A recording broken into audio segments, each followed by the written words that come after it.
Thank you, Mr. Gojiri. I hope you can hear me well. Yes, we can. Okay. So thank you very much for organizing this. I think it's very important, and for having me as well. And I'm actually happy to be here to speak on behalf of the experience we've had with Heri Healthcare. We've been on board for only one term. We started in January when we came back from the holiday, and it was motivated by our experience in, I don't know whether to call it a second term or Form 4, the term we only had Form 4s in school.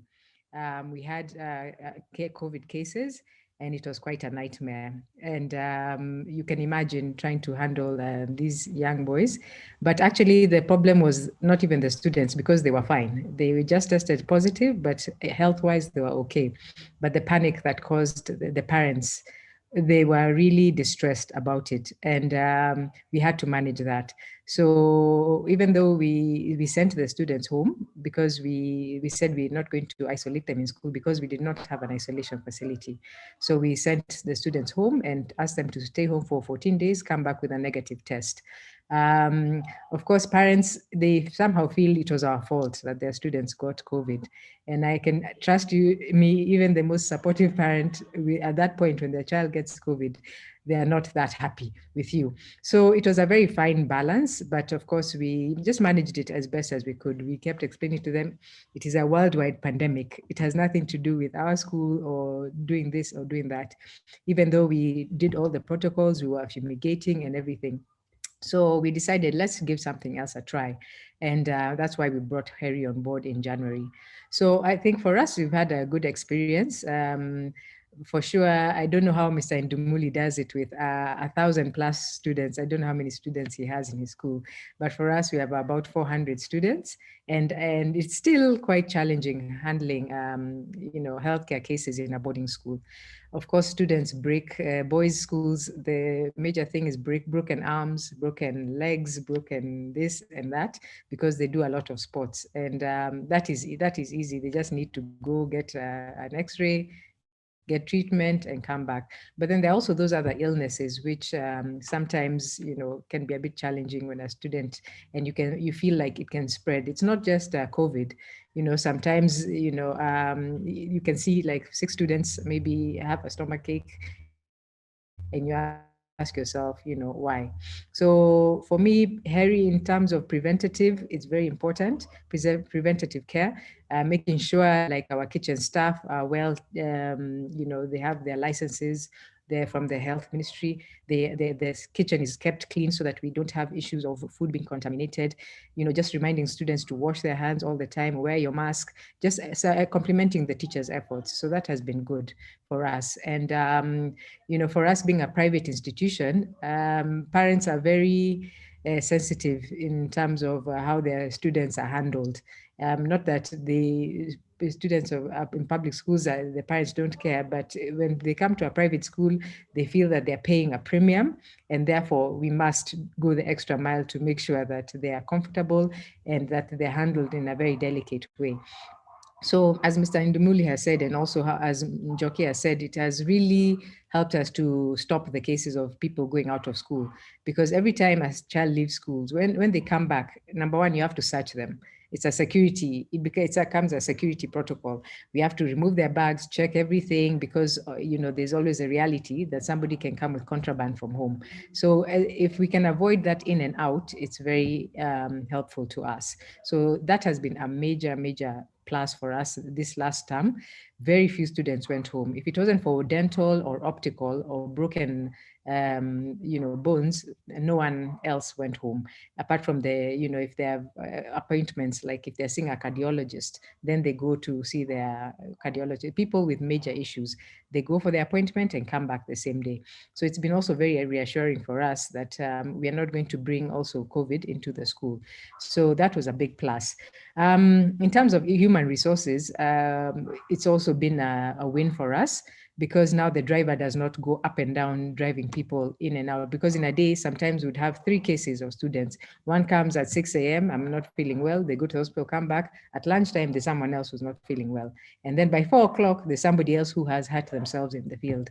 So we had a driver who was literally doing nothing else but just ferrying students to and from the nearest health facility that we had.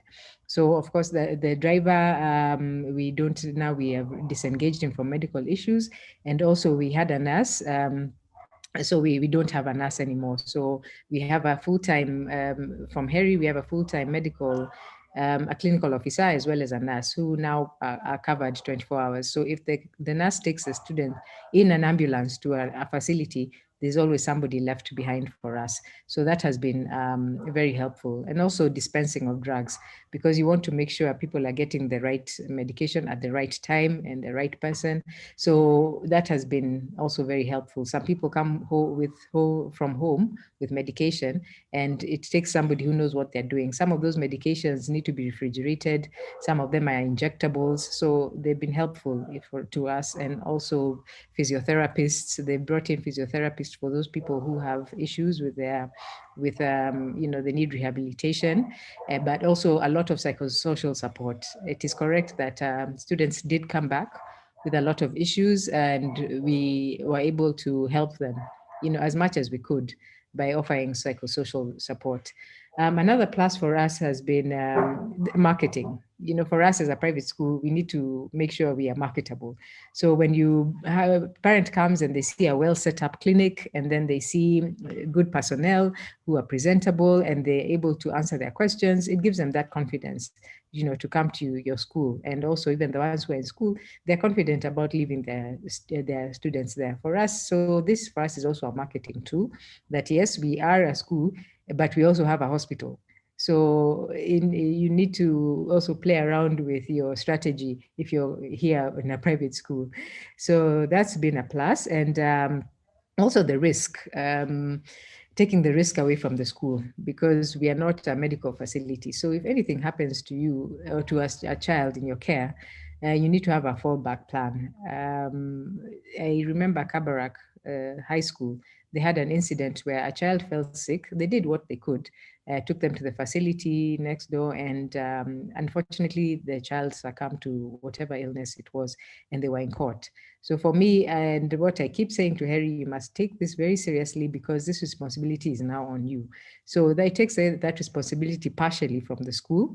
And if in case of anything, you're able to take that child, give them the proper care. Because if you end up in a court of law, which we might at some point, some things are inevitable, you're able to, what the court wants is to show, did you follow due process?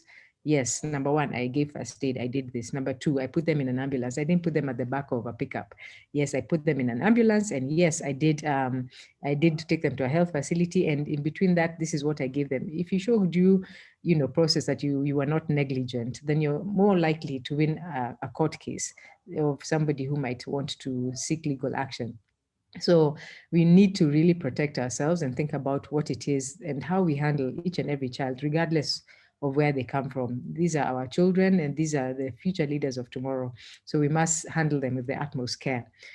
I think also, like in terms of HR, when we are hiring nurses for our schools, what do you know what to ask them? Unless you're a health professional.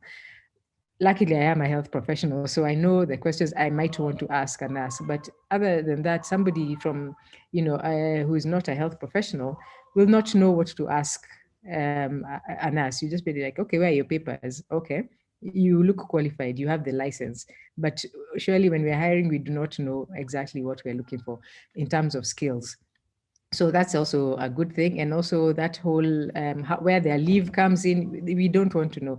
As we know, Heri has brought us employees, how they manage them, how they pay them, that is not up to us. So how they go on off, how they go on leave, all us we need to know. We always have 2 employees at any one point in school. So that's been a plus for us as well. And of course, we house them, so they also get to rest. But if we need them at any point in the day or night, they are always there. And we are grateful for that. I think I have said enough, and I'm still around for a few more minutes. If there are any questions, I'll be happy to take them. Thank you very much.